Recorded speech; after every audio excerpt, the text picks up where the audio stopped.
Pag tissue paper manufacturing ang pinag-uusapan, Sanitary ang nangunguna sa Pilipinas. Kilalanin natin si Vencio na nasa likod nito.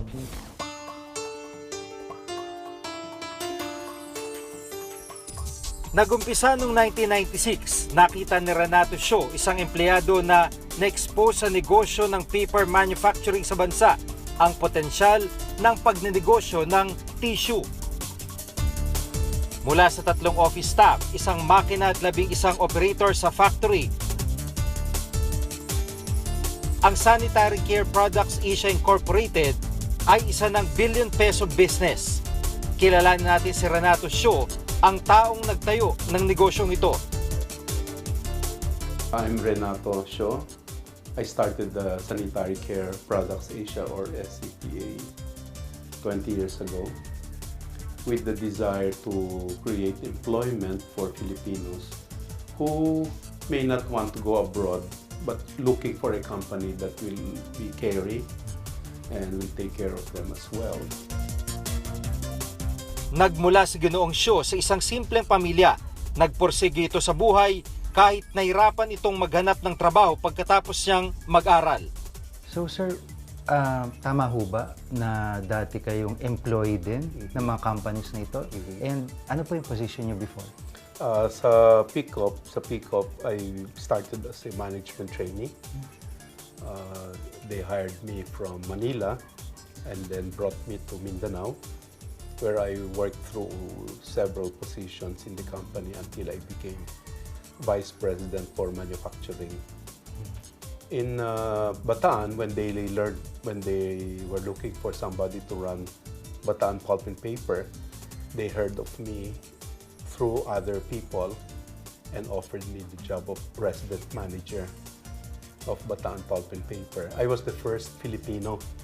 Their resident managers have always been foreigners, British, Australian.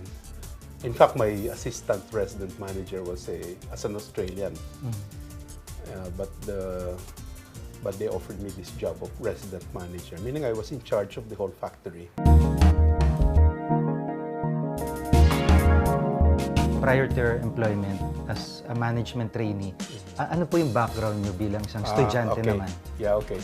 I studied chemical engineering in Adamson University, and when I graduated, that was in 1971. That was the time of the activist movements. So the school, because I was very active, did not allow me to graduate, making it difficult for me to get a job here in Manila, in the big companies. But immediately, I was able to get employment here in Allied Thread Company. That's a small thread company in Pasig. Until I saw this ad for management trainee in Pickup in Mindanao, which I grabbed because the Sorianos are known for training their people well. So I was a student. I graduated from Adamson University in chemical engineering and worked for a while in this thread company before I went to Pickup as a management trainee. Yung background po ng family nyo, kayo po ba yung taga Metro Manila talaga or may probinsya po? Ang mother ko from Quezon. She is one of the Constantinos of Quezon, pero the poor family of Constantinos. Kasi yung Constantinos, they became governor pa nga of Quezon . And my father is Chinese. He is an immigrant and lived in Surigao for a while until he put up his own shoe factory. A shoe store in Carriedo. When that burned down, they changed their business to because our house was kind of big, to a boarding house. So I lived with many different kinds of people through my high school and college years. Kasi yung business ng parents ko boarding house doon sa Quiapo.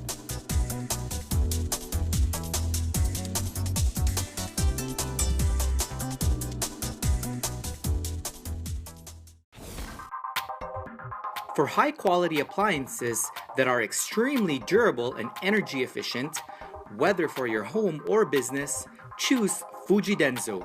Quality above all. Available in all leading appliance stores nationwide.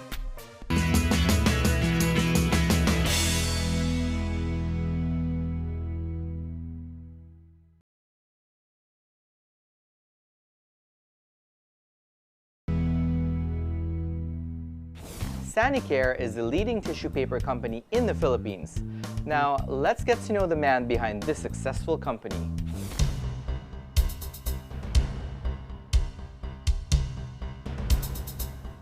Nung nakarang Sabado, nakilala natin ang founder ng Sanitary Care Products Asia Incorporated. Ngayon naman, ikukwento niya sa atin kung gaano nakalaki ang kanyang inumpisang negosyo. Yun hong kasi parang ang bilis din sumikat ng brand, like yung tissue, early 2000 or 90s, parang first time ko nakita yung tissue na brand. Medyo nakakatawa pang tingnan, pero ngayon, napakalaking brand na niya. So, paano niyo po napasikat talaga, napalaki ng ganun? Ano yung edge niya? Yung sabi nga ni Cole Porter, Mr. Porter, sabi niya, ano ba ang competitive advantage mo? Yes. So, ang competitive advantage natin is we can import anywhere in the world the best quality paper at a lower price than manufactured locally. And then, we can convert that to a product that is very competitive. Kasi mura siya, tapos higher quality pa. So, the consumers, even without advertising, word of mouth lang, they see na, oh, how come this product is nicer and cheaper pa?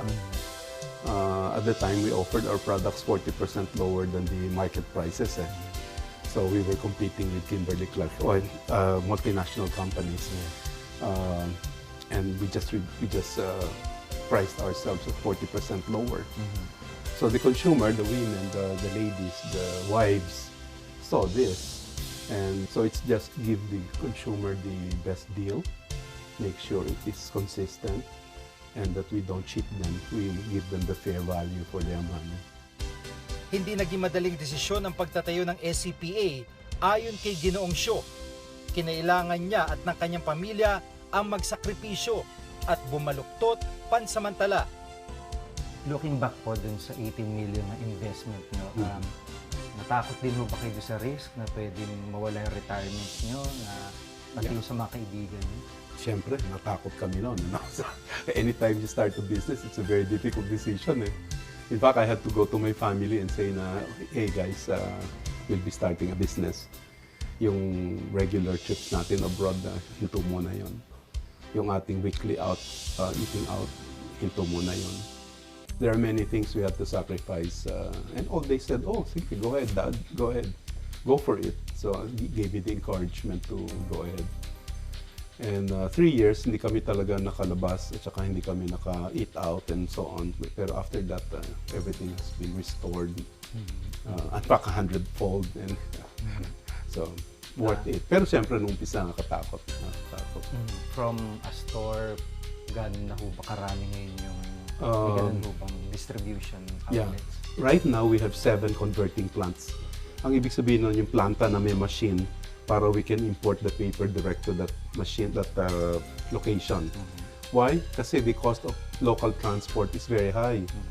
So when my son graduated from college, he asked that he will open up Davao. And you know, the freight from Manila to Davao, the cost is almost the same as importing it from anywhere in the world to Davao. So we put up a small converting plant in Davao, which he started. And then we put up one in Cagayan de Oro because of the freight from Davao to Cagayan de Oro is also very expensive. It's cheaper to import and go directly to Cagayan, to Davao, and then convert it there for the consumers in the area. So we now have 7 Cebu. Here in Luzon, we have Dagupan up north to take care of the north. And then here in the south, we have Lipa in Batangas. And we have Dapdap, Mabalacat in Pampanga. So total of 7 converting plants. The reason for that is because the freight nga is so high, we would like the consumers to always have value. So if they will see that in Baguio, the cost of our paper is so high, they may not buy our paper anymore. But with the factory in Dagupan, within 2 hours, we are in Baguio. And Baguio is a very big center, and one of our biggest customers is Baguio. Because water is so cold, they cannot just use water, no? So they have to use toilet paper. So 7 converting plants, and we have 23 warehouses nationwide. Nakaranas rin ng trahedyang SCPA, ngunit hindi ito naging hadlang para magpatuloy sila sa pagbibigay ng kalidad na serbisyo at produkto sa mga Pilipino. in 2012, we lost our main Taguig plant. We had a big fire here. And our competitors were waiting for our supplies to run out. But because of the Dagupan shipping here, Cebu, Cagayan de Oro, or Davao, our products never left the shelves. We kept on having products on the shelves.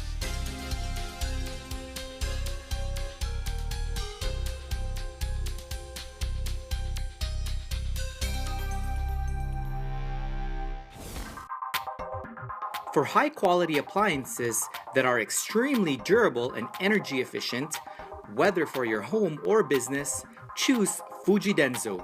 Quality above all.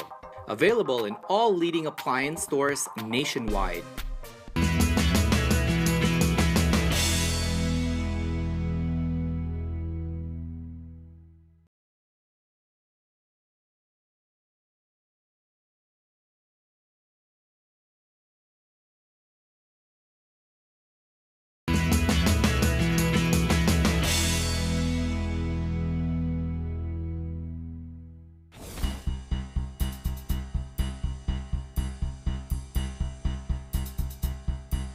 Ang SCPA Incorporated ay kasalukuyang nangunguna sa merkado bilang manufacturer at distributor ng hygienic paper products dito sa bansa.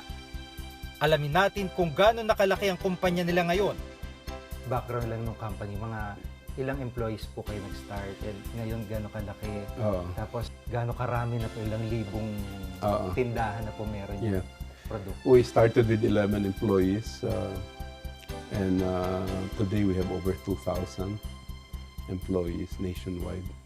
We used to only serve the big supermarkets like Rustan's. We cannot even supply Shoemart. Rustan's, Robinson's. And today we supply everyone, including their house brands. If you go to SM, they have an SM bonus and they have an SM value. The green packaging is made by us.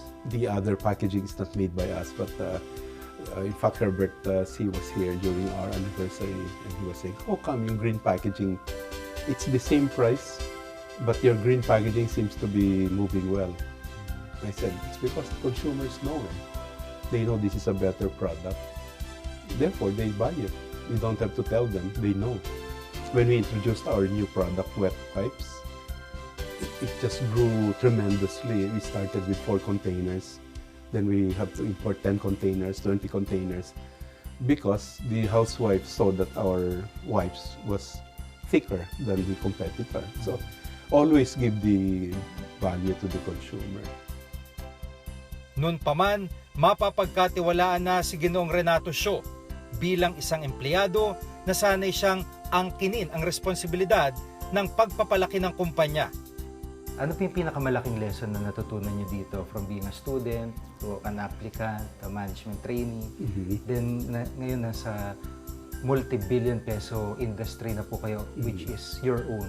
Ano po ang pinakamalaking lesson? Wow, maraming lessons na natutunan tayo. I started my career as a trainee, but I always considered my job as if it was my own.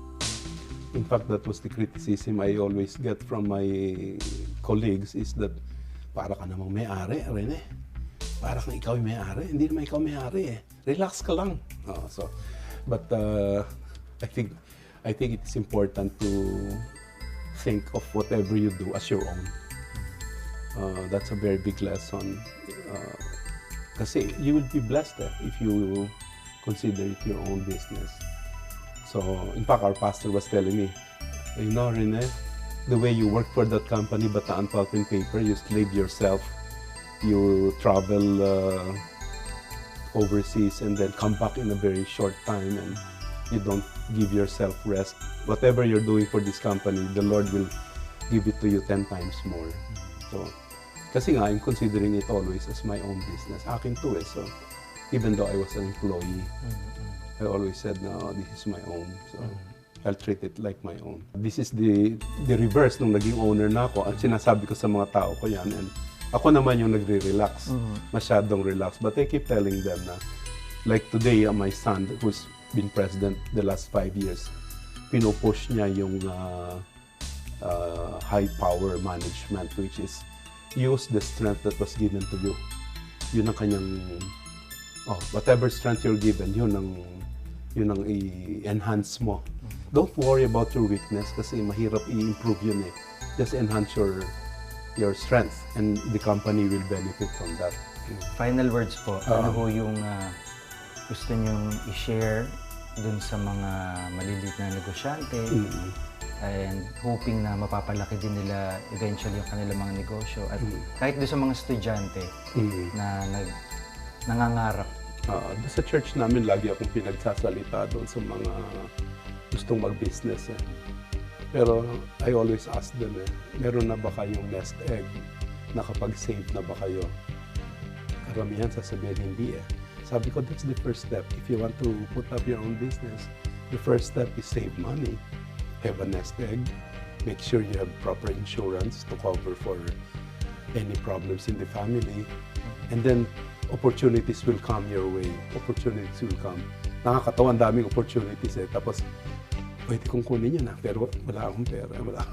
So, ang aking lesson sa kanila is save money. If you want to go into your own business someday, mag-ipon kayo ngayon pa lang. Mag-ipon na kayo.